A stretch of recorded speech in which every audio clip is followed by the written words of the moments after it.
Danny, how are you doing? I'm doing well, man. I'm doing well. Can't complain at all. How are you guys doing? We're doing all right. I'll be honest, Danny. It's been nice to get back in the studio once a week for a little normalcy. You see a few people around the building. It's crazy, man. These times are like nothing we ever thought about, right? Exactly. It's kind of like a movie that you never think would ever happen. But I think people are starting to get back to somewhat normalcy, be able to get access to certain things here and there, little by little. Lucky for me, lucky for a couple of our guys, to be able to find some private gyms or something, nearby where we can get access to it, once or twice a week, just to to get some normalcy. So, yeah, it's looking like it's getting better, but we're hoping that it gets a lot better sooner so that we can get back on the court. Danny, what's quarantine life been for you? Who are you around? What's your daily routine? My dogs and my girlfriend. Yeah. Small pack. That's it.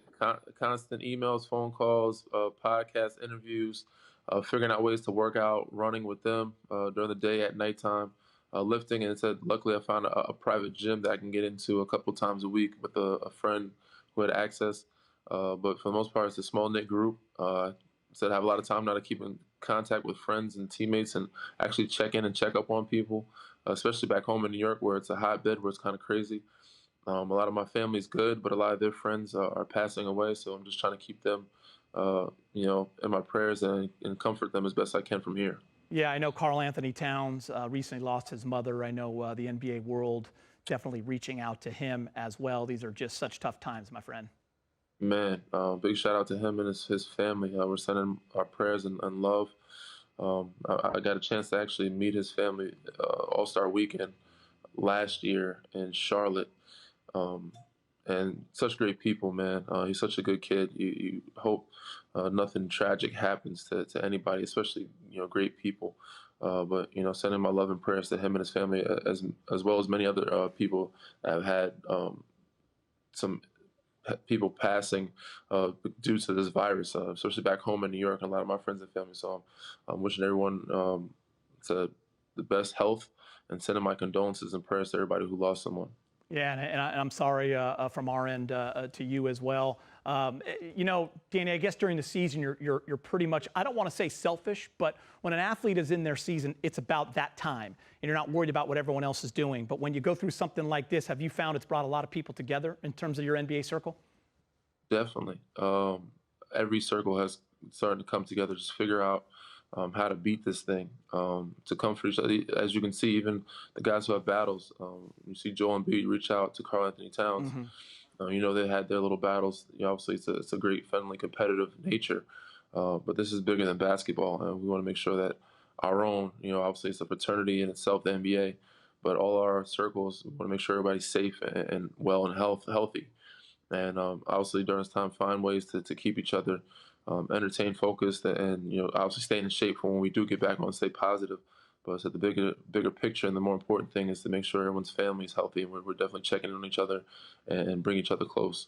Danny, it kind of led me to my next point that I wanted to get to: staying sharp, staying in shape. Has that been a challenge, especially on the mental side of things?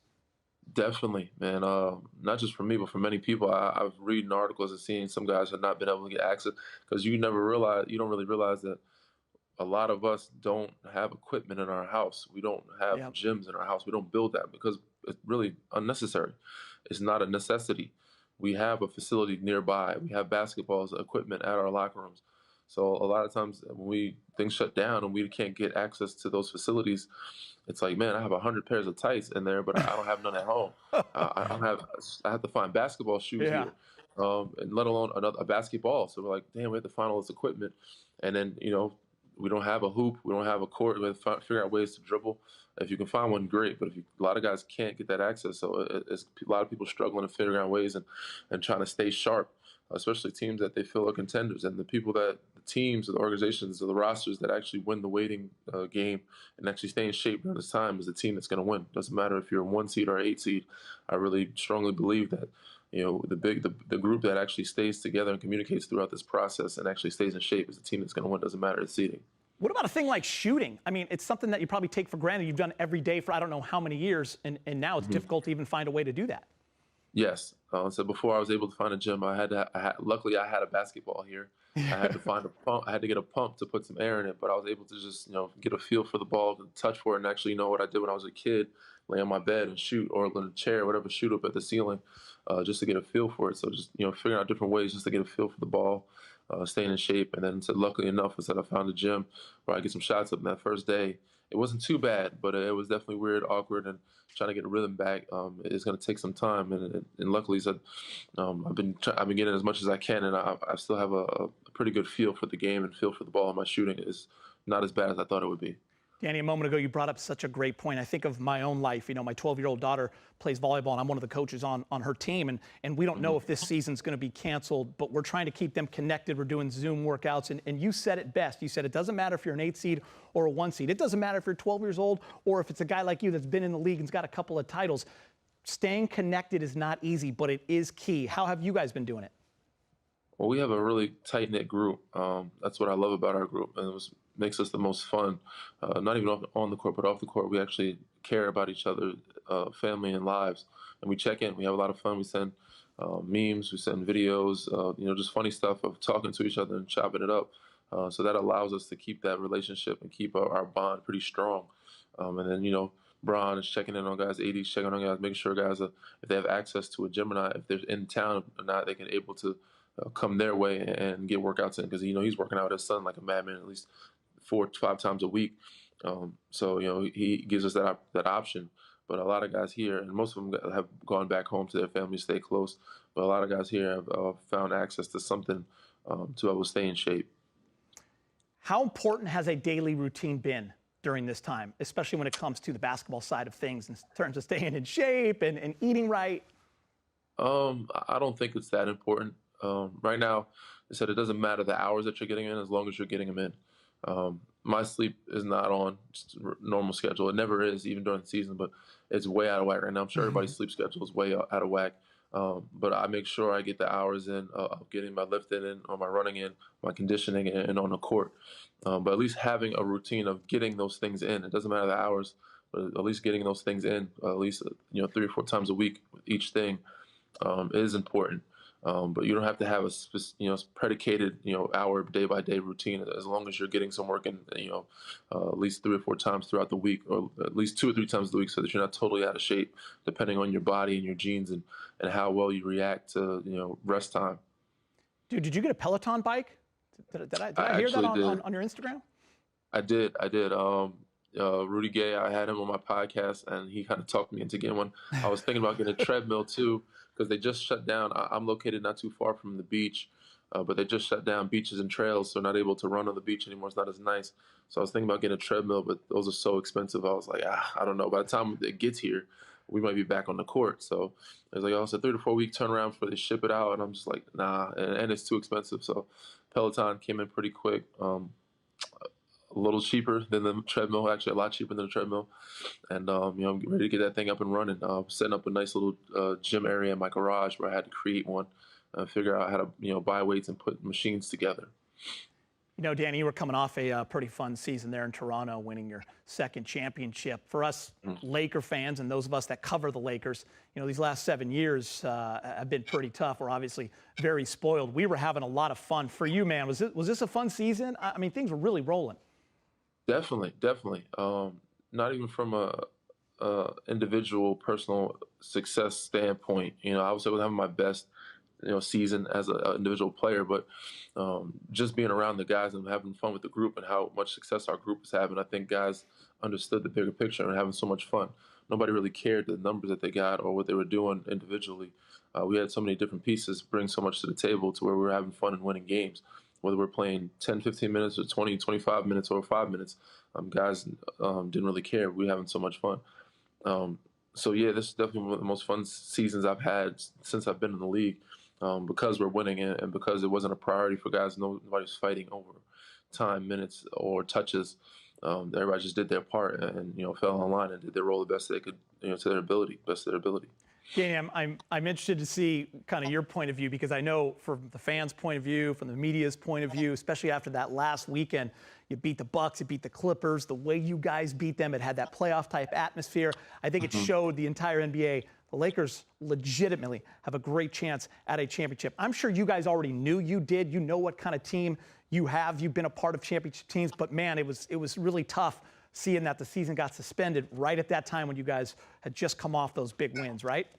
Yeah, man, it is tough, especially when we're playing on that level and that degree and getting toward the goal we want to be as a unit. We knew we were not exactly where we wanted to be, but we knew we were a lot closer than we were early in the season because we weren't in games and beating teams, and we go on win streaks, but we were losing to teams above 500, the top teams in the league, and we knew we were very capable of winning a championship and that we were capable of beating those teams. But you don't really get that confidence, that encouragement, or get that great feeling until you actually do get over that hump. So we were able to actually beat the Clippers and feel good about it, and beat Milwaukee and feel good about it. Then we knew, we're getting closer to the point where we want to be the last team standing. Obviously, the last game we played wasn't the greatest one. We knew we still had work to do. That was kind of a wake-up call that we needed, losing to Brooklyn. So I think that was going to be a good wake-up call for us to continue to finish out the season because we had Houston coming up and a couple other tough teams. But unfortunately, so the season was cut short after that. So our last game wasn't the best game for us to be cut short on. But the games previous to that definitely let us know that we were, a team capable of doing something special this year. Danny, nobody cared about that Nets game. All right, it was the Bucks and Clippers game. But seriously, we did very much. And I know, was very much, you did. All those guys were harping on it. We can't lose this game, because then it means nothing. If those 2 wins mean nothing, we lose this game. But obviously, it meant much more to the fans than it did us. But the wins meant more to the fans than it did us. We of course enjoyed the wins, but those wins didn't mean as much to us if we didn't capitalize and finish off the I guess that stretch with beating Brooklyn. So that's why it set a bad taste. It was a bad taste in my mouth. I hear you. So listen, you obviously are so connected in the NBA throughout all your years, so you know a lot of guys. Also, we love this podcast. You speak to guys there. You speak to your teammates. If you can give us a consensus, maybe your own feelings. I mean, are you holding out hope, that this season gets finished? I think we all are, man. I think nobody wants to, leave a season the way it has been left. It's kind of, there's no real closure, especially for the teams, playoff teams that are fighting to get in the playoffs, teams that are contenders to win the championship. It'd be tough pill to swallow if they just cancel the season. Mind you, said there's so many, things in place, opportunity-wise for, so many business people, ventures, TV deals, and for the future for the league. It'll be tough to get things back and rolling on the right track if things go that route. But I think we have a lot of hope for the season to continue, at least the playoffs, at least. So there's enough motivation there for all sides of people, to put their best foot forward because there's too much money at risk. And at the end of the day, for us, it's too much. There's a championship at risk, and playoff, for most guys at risk. Certain guys, teams, resumes, we're competitors at the end of the day, and we want to win. And I think those teams that were able to, fight for AFC in the playoffs want to be able to do so. Teams that are fighting for a championship, they want to do so. It's not just about the money, but from a competitive standpoint, this is a year that most guys don't want to lose because you don't get that opportunity every year, especially us and other top teams. So there's enough motivational pieces in place to get everybody on the ball rolling to make sure we try to salvage the season. Danny, playing sports my whole life, and I'm sure you feel the same. That's why I want to ask you. My heart just breaks for college seniors, for high school seniors, because I remember your brother. Yes. Right? Yeah. I mean, man, that's tough, right? I mean, think about 2009, right? That was your senior year when you won a title. Yeah, I was lucky and fortunate and blessed enough to be able to be on some winning teams. But yeah, my younger brother, he only had been to the tournament, I think maybe once. He hadn't been to the tournament. This was the year that he could have made the tournament and actually made some noise for himself in his senior year. Actually, put his name on the map. So not just him, but so many other people. But it sucks that his senior season had to end this way. And now he's not able to, do the things he want to do, or his route has to be a lot harder. Even those who had notoriety coming into the league, is still a weird way to end your season and then come into the NBA. So I feel for those seniors, especially him, because he's my brother and he's tied to me. He's my family. So it's just, hopefully they do something to where they can give some guys an option to get another year eligibility back. But most of those guys are probably not going to go back, and it's for his senior season to end this way. It's going to be tough for him said moving forward in his career of trying to attempt to play basketball as a profession. Danny, obviously for Laker fans and for NBA fans, this is a big year for the Hall of Fame. Kobe Bryant, KG, and your guy, Tim Duncan. You had an awesome post on Instagram. Obviously, you knew this day was coming, but just how cool was it, when it finally became official for a guy like Timmy Duncan, who's just the ultimate professional and, of course, someone that you consider a brother? Man, it's so cool. Obviously, he doesn't really get excited for anything, and I said that in the post. But I know this is the reason why a lot of us play this game. We want to be remembered as legendary. We want to be competitors. We want to be the best. And Timmy accomplished that goal. Not just at the best at his position, but the best to ever, play throughout this league and being a Hall of Famer. And it's just cool for me to be able to, share so many years with him on the court in battles, and to be able to play against those other two guys throughout the years. KG, and actually earn his respect and be able to, say what's up and say hello to him. He's retired now. He shows, a lot of love and respect. He's a passionate player. These are old school guys that really don't give everybody respect. And be able to play against Kobe, obviously we all know what he meant to us. And we've talked about him so much, and I would love to I definitely would love to have him as a teammate, but I never had a chance to.